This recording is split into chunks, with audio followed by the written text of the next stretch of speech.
Kia ora, bula, kia ora na talofa malawelele, and welcome to another week of Te Palangi in a PCNC pod.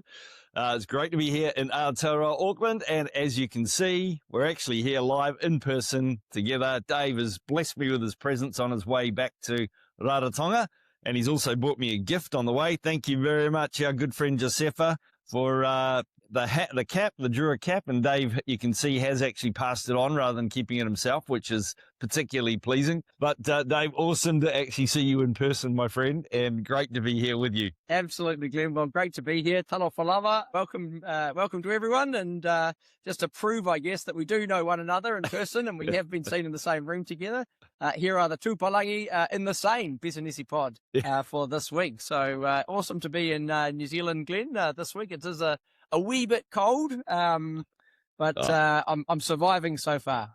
But Dave, you have been in Fiji, so that's been the big week for you, and it sounds like you've had an amazing time. Your voice is starting to go a little bit, so I'm guessing that you had a couple of late nights and probably did a little bit of talking to people during the week. Yeah, there was a lot of talking done. There was a lot of work done, but it's been a really fantastic week. Up in Nadi at the Pacific Infrastructure Business Opportunities Seminar. A huge group of people from across the region, Australia, New Zealand, and all over the Pacific. I think there were over 500 folks there at the event. And once again, just a really great series of Talanoa about how the infrastructure sector is developing and growing, and some of the changes that we're seeing in the region. So really cool to be back in Fiji. And in this episode, we will actually be playing a couple of the Talanoa that you had while you were in Fiji, talking to people without my guidance. So we're not sure quite how that will go, but I'm sure you met some wonderful people. And so the couple of discussions that you had that we'll play shortly, sound like they were pretty cool. So yeah. Yeah, no, really great group of people. And I think this would be the fourth annual event that's happened, talking about infrastructure in the Pacific. The first, of course, was the Pacific Infrastructure Conference that took place in Brisbane in 2023. And since then, there's been this annual series of engagements in Australia and Fiji, and bringing together just this whole community of people from Pacific governments, development partners, and particularly industry, just to talk about some of the ways that they can work together to make the sector a success. And if I think back to what it was like when it first started, it was there were a few sort of testy conversations, and now it's just getting into not everything's perfect, and it hasn't sort of been completely fixed, all of the problems that people are talking about, but there's some real momentum there. There's some great collaboration, and some really impressive people that were up there on the stage. So and of course, a couple of weeks ago we had on the show a Talanoa with Jenny Chu from ADB, and I'm assuming she was front and centre at a lot of the conference. And absolutely. Well, this has been Jenny's baby, the Nadi event, certainly. So she was very much the instigator of the initial Nadi one 2 years ago now in 2024. And was once again right at the centre of organising this event. Something to be really proud of for you. So it was great to catch up with Jenny in person over there too. And Dave, it was your first time back in Fiji for about just over a year, I think. So you were saying off air that there was quite a bit of development that you noted, quite a few things had changed already, and that you personally just loved being back. Yeah. I look, I love the Cook Islands. I love in Rarotonga, and in fact, I'm yet to visit a Pacific country that I haven't enjoyed and haven't been able to see myself living there. But I'll declare my prejudices. I have a deep and abiding soft spot for Fiji, and I hadn't realised how much I'd been missing the place until I got back there. But it was just really wonderful to reconnect with so many great friends in Fiji, and just to see that development. So we had a bit of a trip around some of the sites just in and around the west, in Nadi and Lautoka, and down to Denarau, seeing some of the development around that strip along Wailoaloa, what was bare paddocks about 6 to 8 months ago, and now going up in this huge modular construction, new hotels. Right. And then particularly we had this site visit to the Vatutale construction, which is part of on the site of the Sofitel in Denarau, being led by a new group called the Yavu Collective, which is a grouping of different hotel constructions all being roped into the same commercial vehicle, led by the Sofitel ownership as well, BSP Life, our friend Craig Strong, who we've interviewed on the show, Yeah. as well as their partnership with the Fiji Airways as part of what they call the Richmond Group. And wow, what they're developing there is just going to be amazing. I think it's the biggest individual tourism construction going on in Fiji right now, and I knew it was going to be big, but to see it coming together like it is just quite something. But it was great to visit the site. Anyway, hey, look, should we go and have a look at the Talanoa that you did have while you were there, and see how those discussions went? Because I'm super curious to have a listen and hear what you found out. Yeah, that sounds great, Glenn. We've got two fantastic guests on the show today that we'll be talking to, both of whom I spoke to at the conference. One is Titi Tutuvanu-Schwalger. Titi will be known to a lot of people in the infrastructure community in the Pacific. She was once the head of the Samoan Land Transport Authority, has also worked in private consultancy practice advising on infrastructure development across Samoa, and is now working for the Pacific Region Infrastructure Facility as the person overseeing the development and implementation of the quality infrastructure principles. The other person that I spoke to as well, again, another really good mate and a long-time listener of the show, is our friend Jay Bartlett. Jay's the managing director of Hatanga Construction, which is just a real powerhouse of the Solomon Island construction industry. And what was really cool was to learn that Jay's actually starting to do work outside of Solomons now. So a bit of work in Tuvalu and a bit of work in Vanuatu. So he is, nice. as we said, turning into a multinational now. And he's just got a really exciting partnership model with Buy Group, a major construction player out of Australia. So some really, really interesting stuff profiled, and I hope you'll enjoy the conversations that we had with Titi and with Jay. Well, I mentioned in a few previous shows that one of the Palangi would be in Fiji this week, because we're at the Pacific Infrastructure Business Opportunities Seminar, which is taking place in Nadi. We're coming to you from the wonderful Crown Plaza in Nadi, Fiji. It's fantastic to be back, and we've had a great couple of days. You know, some of the biggest names across the Pacific are at this event, and I'm delighted to be joined by one of them. This is Titi Tutuvanu-Schwalger. It's wonderful to have Titi join us on the show. Titi, talofa whawhetai. Thank you very much for joining the Tupalangi today. Thank you, David, for having me. Yeah, it's a pleasure. I wonder if you would like to begin by just sort of speaking a little bit about yourself and the role that you hold and how you've come to be where you are today. Thank you, David, and Bula from Fiji. Yes, I'm Titi, born and raised in Samoa. I'm currently working as the Pacific Quality Infrastructure Principles Advisor to the Pacific Island Forum Secretary and the Pacific Regional Infrastructure Facility based here in Fiji. Prior to my current role, I used to work for the government of Samoa with the Land Transport Authority. So it's been good attending this seminar. I've been fortunate to be hosting some workshops as well as some panel sessions to raise more awareness on the Pacific Quality Infrastructure Principles, and as well as gauge the inputs, especially from the government participants and the private sector, on how we could strengthen local content or the participation of local companies or local resources in infrastructure projects in the Pacific. And a really big focus of the conference has been around exactly that trend and how it can be encouraged in the region. Titi, with characteristic modesty, did not mention the role that she held at the Land Transport Authority, but she was, of course, the boss of the Land Transport Authority in Samoa, the CEO. And so you bring a unique perspective to these discussions as someone who has both, been on the procurement oversight side. You've been a procurer of large-scale works. You've worked with contractors and consultants from both Samoa and across the region. You've also worked as a private consultant. So you have been, again, on the other side, contracting into government.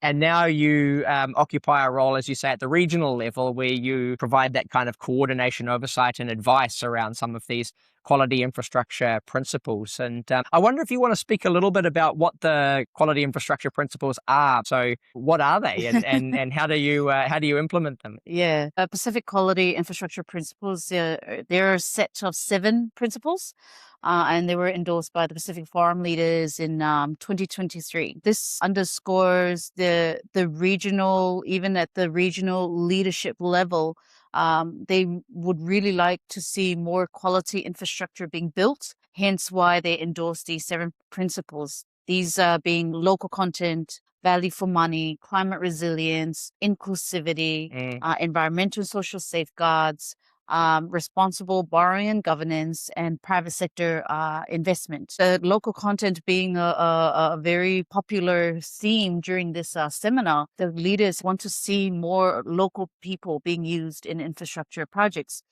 And from my experience working with the Land Transport Authority in Samoa, we saw the benefits, the economic benefits, as well as the capacity of our local people being enhanced when we're utilizing them for infrastructure projects. So, obviously, this is something that I'm very passionate about.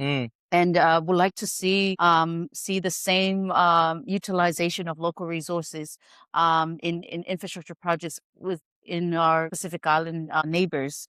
And we're fortunate that the development partners, everyone has come to the table and said, we also agree we should be using more local people and local resources, but just how do we go about that? And I think that's the conversation that we need to continue doing. On the first day of the seminar, I hosted a workshop to do a consultation with government participants from 14 Pacific Island countries. And surprisingly, when the first question I asked was like, who has heard of the Pacific Quality Infrastructure Principles? And every hand went up? No. Sadly, no. Yeah. Maybe after this podcast. Not that many hands went up.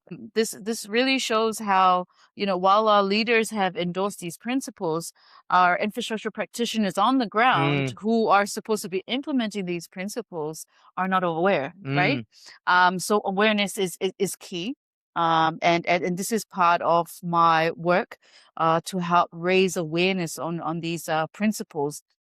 At the workshop, we were able to facilitate discussions for countries to develop their local content indicators, how to use local people. The local contracting business in Samoa is probably not the same as in Tuvalu, for example. So, these local content needs to be contextualized. And this was really good that we were able to see the countries really think hard about, okay, what does local content mean for us?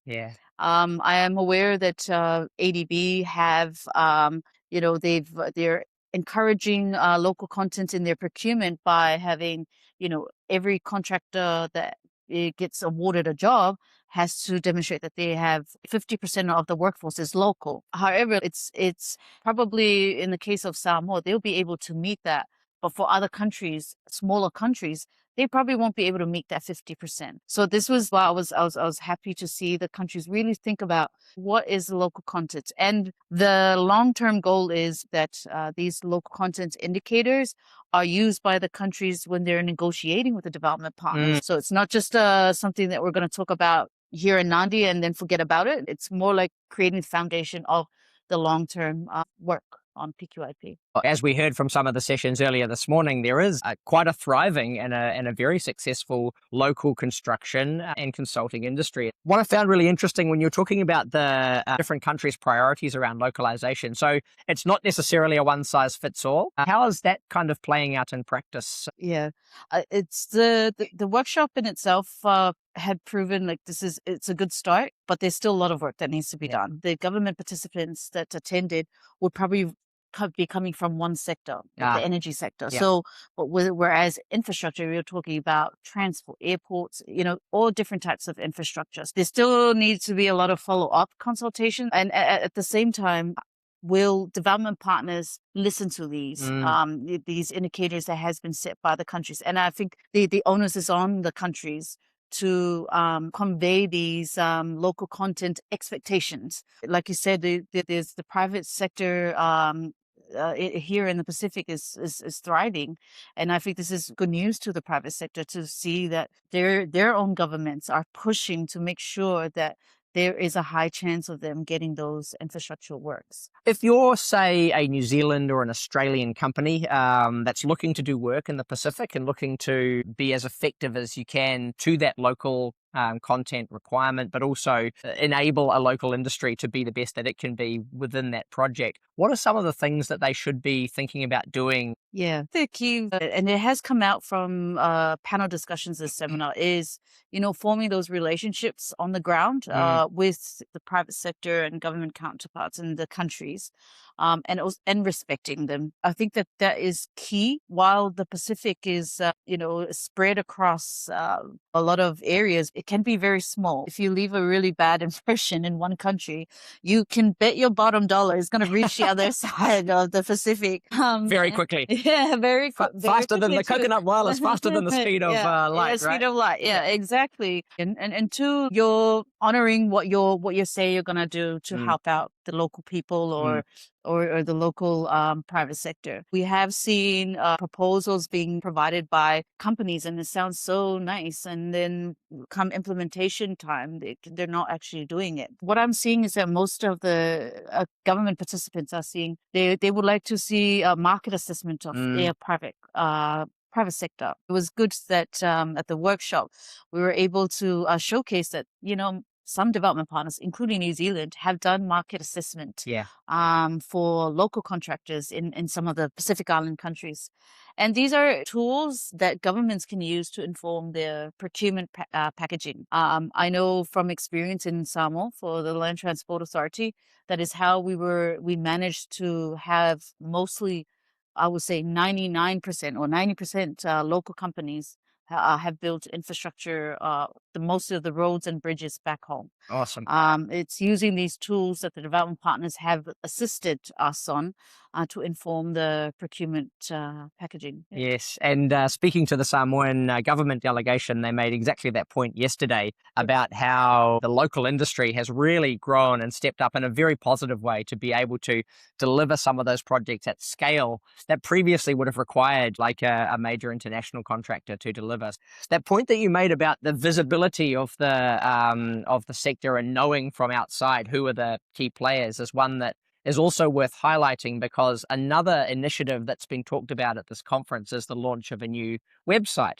The famous infrastructure pipeline website, which I think does two things. So firstly, it gives a good and easy window into all of the projects that are in the region, but there's also a contractor database. Now that is now the baby, I guess, of the organization that you're attached to, the PRIF. I wonder if you want to speak a little bit about the potential that holds for the region. It's all based on feedback from the private sector that they're not being made aware of in a timely manner on what are the upcoming infrastructure projects. So it gives them time to be ready, right? And this is where the infrastructure pipeline website was developed to make sure that the local companies are constantly going on that website and looking out, okay, what are some of the upcoming tenders that they're interested to prepare for.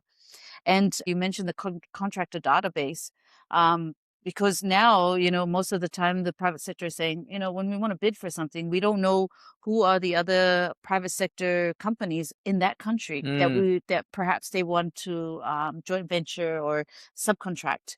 And this now information is on that website. So then the private sector can, simply reach out to whoever the company that they see that they might be able to joint venture with. That's great. And I guess if you're listening in and going, man, why am I not on that database? Or am I on that database? Or my cousin should really be on that database. How should they go about doing that and making sure that they can be added to it? There's information on the website that you can also click on, and then you'll be able to submit your information to be uploaded onto that website. And it's important to note is that this is not a pre-qualification. Exactly. Just because the name of your company is on there doesn't mean you're certified or you're the best out of everyone. No, it'll serve as a directory, your first go-to place when you want to find out who are some other private sector players in that country you want to bid for. But a really good asset, I think, for the region to find out what the projects are, what's coming up, where the work is going to be happening in particular countries, And also, if you are a local contracting or a locally based contracting or consulting or infrastructure business, people want to hear from you. They want to see, they really want to see you being on that database. I just have one last question that's kind of related to that, and that's the role, if any, for the diaspora populations. There are these incredible and very successful diaspora Pacifica people, Samoans, Tongans, Fijians, you name it. They're all out there, and many of them have got some very successful businesses in the infrastructure sector. What role do you think there could be for those people and those businesses to get engaged? I've seen that with the companies that have some of our diaspora employed within them, they usually utilize their family or relatives connections to connect with our local companies. So maybe they're in, they probably won't need to go to the infrastructure pipeline website. They use their Samoan in the company to form those connections, and we'll definitely love to see more. I know there's a lot of our diaspora who have the heart and commitments. They want to go back and serve our countries. And so I don't see why not. It just makes more business sense. Having those, that ability to understand and to navigate a local market, there's no better way to do it than with a proper local partner that has that mutual respect and mutual benefit. And I think we're really seeing a lot of that at the conference. So, Titi, whawhetai tele lava, thank you so much for joining us on the show. It really is a privilege to have someone with your expertise and mana within the sector. Enjoy the rest of the conference, and I'm sure and I hope that this won't be the last time we see you on Tupalangi in a Pisinisi Pod. Yeah, vinaka kaleva, David, and whawhetai to our listeners for listening in. Thank you. So continuing here at the Nadi Pacific Infrastructure Business Opportunities Seminar, one of the big topics that we've been focusing on this week has been that localization agenda. We spoke to Titi Tutuvanu-Schwalger from the Pacific Region Infrastructure Facility, who ran us through some of the quality infrastructure principles that have been promoted, and how what she was saying was how countries are increasingly determining what they want to see out of infrastructure in their jurisdictions, not just as a way of delivering quality products, but also growing a local economy. And let's slip during that conversation that there were some really awesome examples of local infrastructure businesses that were very and increasingly successful in this sector and in this region. And it's awesome to be joined by one such business who will be very well known, I think, to anyone who's worked in this sector. The big dog of Pacific infrastructure in Solomon Islands. It's awesome to be joined by a very good friend of the show, Mr. J. Bartlett from Hatanga Construction. It's awesome to have you here, man. So thank you very much. Thanks for coming on. Mate, we usually start these recordings by asking our guests just to tell us a little bit about themselves. And so for the maybe very few people in the audience who aren't aware of Hatanga and yourself, what's your story? Yeah, so I'm from the Solomons and mixed heritage. My mom is Kiwi. She's from Whakatane in the Bay of Plenty. And I was born in the Solomons, grew up in the Solomons. I think I identify as a Solomon Islander because of the amount of time we've spent there. Hatanga is a family business, and it's been registered probably since the early 80s, but it's just been dormant. I went to university in North Queensland, graduated in 2006, came back and started helping out the family business, and 20 years later, I'm still helping out. Still helping out. Tell us a bit about Hatanga. How big is it these days? What's the main areas that you specialize in? We've started really small. Early days, 3 guys, myself, a youth, and we've just been working and growing over the last 20 years. The economy is very narrow. It's not diversified, so there isn't a big pipeline of work that we can do. So our capability is basically, for many years, just anything we could get. So we've done telecommunication towers, we've done water, we've done power, done subcontracting, and our staffing numbers have grown incrementally over the years.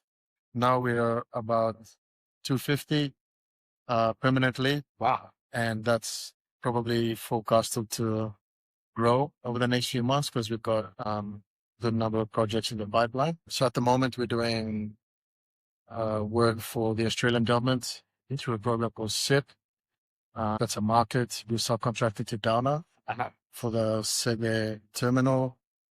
We've done work for the Super Fund just recently. Some townhouses, residential ones. We've got our own developments coming up. So we're doing commercial building, quite a broad range, but we are now able to be a lot more focused on construction and probably less civil, which we had strong capability in the past. And we've got a partnership with Y Group, which is an Indigenous Australian company. Through that partnership, we've been able to pick up work with defense. Yeah, okay. And so we've got work in Talanoa, the Port Vila Central Cooling Station. Oh, cool. Which is a good sized project. Yeah. And I'm really proud that we can fly the Solomon flag. And we've also got work in Tuvalu and we're pricing work in other Pacific Islands. So it's truly a multinational now, is it? Not quite a multinational. Someone said you're an international. I said, no, not yet. We're just regional. We're proud to be representing Solomon Islands. We're proud to be Pacific Islands. How have you found kind of just that whole experience growing throughout this period? I listened to your session earlier on today and you sort of mentioned that there are still a few challenges around being a local contractor in that market. And, what are some of the opportunities and challenges? I mean, the work we do is rewarding. It has real impact. We're impacting people's lives. We've got a really great team. It can be frustrating, knowing that we can do more, but just because we don't always have the experience of the turnover, one thing I mentioned is there are glass ceilings that are structural challenges that it's quite difficult to break through. Yeah. And so, we've found ways to work around it. We're not looking for any handouts. We want a level playing field. We want to be genuine participants in development. This is our home. Yeah. You know? I see projects in Honiara that been built, myself, our team. I think there's a sense of pride that we've contributed to our country's development. Yeah. And that's important. That's something that motivates us a lot. During your session, you made a distinction between subcontracting and genuine partnerships. I found it quite a powerful way of thinking about the difference between the two of them. And I wonder if you wanted to explain what you mean by that difference and how it looks in practice. We've hit a fork in the road. For us to go up another tier, we need to subcontract or to partner.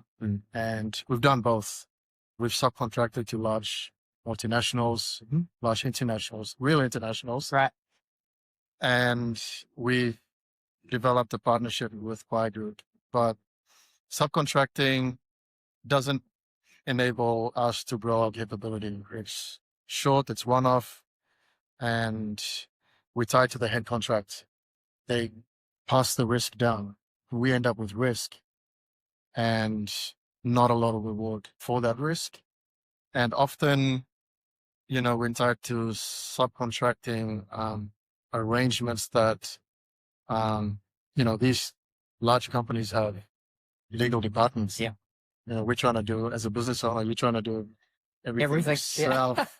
And so there is such a huge power imbalance between a small local business and a large international contractor. Yeah. But with a partnership, the way that the arrangement is with Y Group, you don't have that tension between head contractor and subcontractor. There's none of that.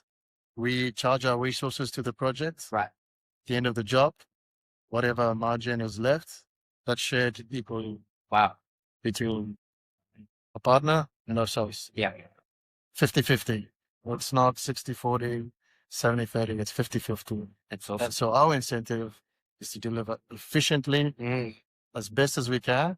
What a great model. And is that partnership a project specific one, or is that kind of a longer term strategic? No, we've got an underlying partnership arrangement.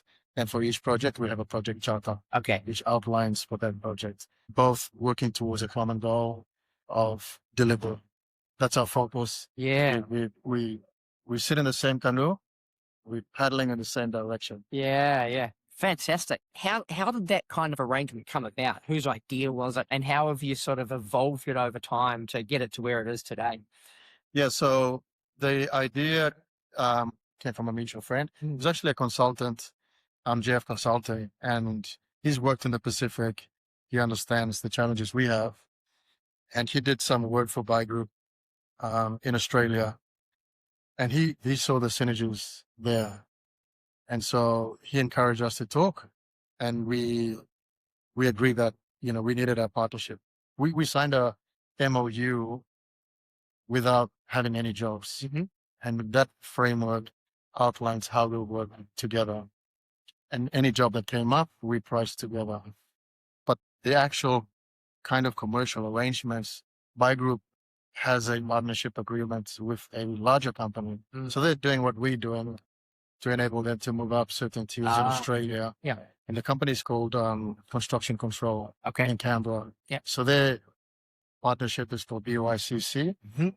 And we basically modeled that arrangement, profit share margin, and the commercial arrangements that we have for the delivery. Fantastic. JF Consulting, John Fegan, that's a name that you'll probably hear us mention a few times on this podcast. We won't give him any more free advertising, but that's a great tribute to that man, but also I think to Buy Group as well. And I think they got a round of applause in the session today. What does a business like Buy Group have to have, or what attitude do they have to bring to be able to get into an arrangement like that? What I'm getting at is, what advice would you give to a similarly sized large contractor from New Zealand or Australia that might be looking to maybe emulate that model?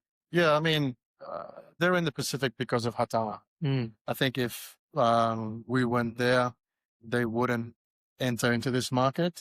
We de-risked it for them, and we brought the local know-how and the relationships in the Pacific. What does a business need? I think you need to be genuine in your intentions. They're an indigenous company, and so they're big on developing capability in their own business, indigenous capability. So they understood the challenges we have with regarding to developing capability. And more our conversations we're having is we need to have a big focus on training, developing our own training programs internally, and building is a byproduct of what we're doing. All right. That's kind of giving effect to some of the things we've heard at the conference today. This isn't just an example of some big Australian firm coming in. This is something that you've actually orchestrated and brought in on your own terms. What's next for Hatanga? Where do you go from here? Our focus is Melanesia. We want Solomon Islands, our home turf. We really want to play a bigger role in delivering infrastructure. And, we're not there yet. Internally, we still have a lot of growth and development to do. The focus for us always is making sure that we are developing our capability, our staff, and making sure we have got good systems in place, making sure that our procurement gets better and better, continuous improvement. We really just want to make sure that we are in a position to scale. And when that scale does happen, we're able to cope with it. Solomon Islands is a country that we haven't profiled nearly enough on the show. So our regular listeners will have been hearing a lot about Fiji, a lot about Cook Islands. Solomon Islands is a particular favorite of mine in the Pacific. But I wonder, for some of our listeners who might not be that familiar with Solomon Islands, what would be something that's not very well known about the Solomon Islands, but makes it just an awesome place? Solomon Islands, we have strategically located in the Pacific. We're pretty central. If you look at Guadalcanal and you look at the history and you look at the Second World War, you'll understand why it all went down on Guadalcanal and why Guadalcanal is so famous. We've got culture, we've got war history, we've got natural beauty, we've got a lot of resources, got a lot of labor, got a young population, 70% under 30. We've got the potential to grow our economy, but we really need to take that ownership. We really need to just take ownership and do it. You've also got some of the best fishing in the Pacific as well. So, yeah, Jay hasn't mentioned, but he also runs an impromptu fishing charter for his mates. I get a lot of photos from this guy, showing me photos of him It's heading all out on his boat. Photoshop. It's all Photoshop. Jay, I've wanted to have you on the show for a long time. It's awesome to be able to do it in person and just to hear about some of the amazing work that you're doing, leading with not just Hatanga, not just Solomon Islands, but actually across the Pacific. I could see a heap of people taking notes in that session. So congrats, man.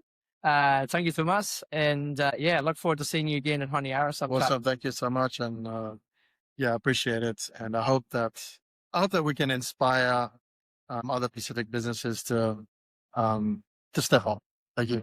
Thank you, Tomas. So, Dave, thanks for doing those Talanoa. Awesome that you were able to actually have those conversations like live at the conference. If you're going to take one theme out of the whole conference and perhaps from those Talanoa, what would you really highlight that was important? Thanks in particular to Titi and to Jay. I think Jay wasn't entirely sure I was serious until I appeared with a mic and a camera in front of him. So I really appreciate them making the time because, if I had to take one theme away from the conference, and there's a lot going on in Pacific infrastructure. There's a lot of changes and complexities and dynamics in that sector, as we've talked about before.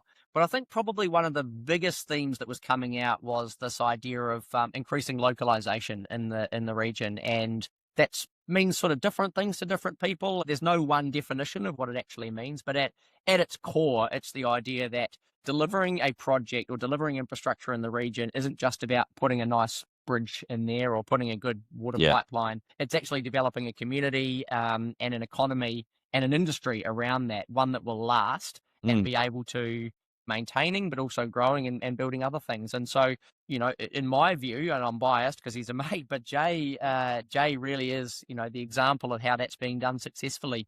It was really cool to profile, what that partnership looks like that he's got with Buy Group. And of course, from the policy side, also to speak to Titi, who's been a champion of that for so long. Titi had this really impressive panel of women in construction and engineering across the region. Yeah. One of whom is another that we might profile on the show, Anna Silva, who's running a family construction business out of American Samoa, and just sort of showing how that localization agenda is empowering and enabling a whole lot of local Pacific businesses to grow, and just as Jay is doing, to grow not just within their own country and to grow that industry there, but to be able to go out and help with the likes of a rebuild in Vanuatu, to share that experience and knowledge and to bring that kind of that cultural commitment to growing a local economy with them as they grow. And so there was a really cool presentation from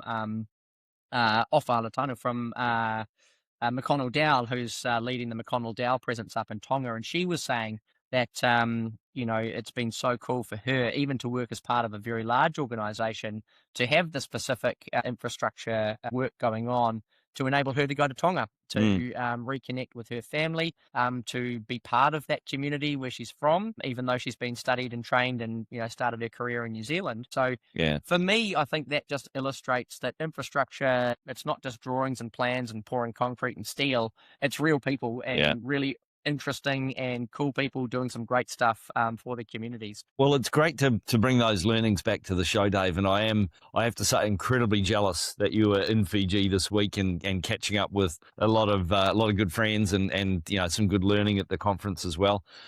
So wish I'd been there, but the week. I wish you'd been there. Would have been, might have been a few later nights if you had been there, though. So.